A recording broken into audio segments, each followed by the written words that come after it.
اجازه ده خواهش کنم. مبارک است. وظیفه مشاورت امنیت ملی و یکی از مرزهای بسیار عمده و سرمایه ملی افغانستان جناب مرزا تصمیم میگیرد. صلح قربانی غواړي او از خودگذری غواړي. Briefest of introductions to the members of IDSA. Mr. Hanif Atma doesn't need an introduction. We have solidarity with victims. موږ د بین المللي همکارانو سره غوښتنه دا وه چې دا بین الافغاني مذاکره ده په دې کې ستاسو دخل نه غواړو، اما ستاسو څخه دا غواړو چې موږ ته و صلح ته مساعد شرایط برابر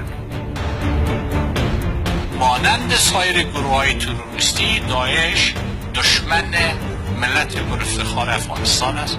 او طالبانون باید ته پوه سي چې حالت څنګه یا راسه د مور سره دې ودرېږه د صلح او د اسلام پر بنا باندې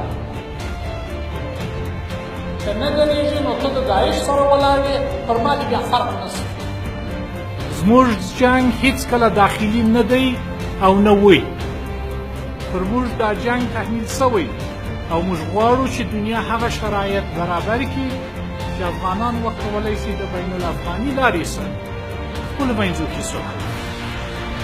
دې حکومت د صلح دروازه افغانانو ته خلاصه کړله او پاکستان سره مو کښېنستی.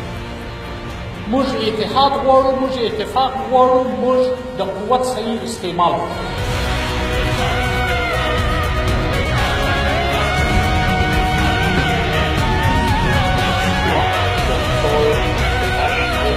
د صلح ییزې لارې سره د قانون په چوکاټ کې او د سیاسي لارې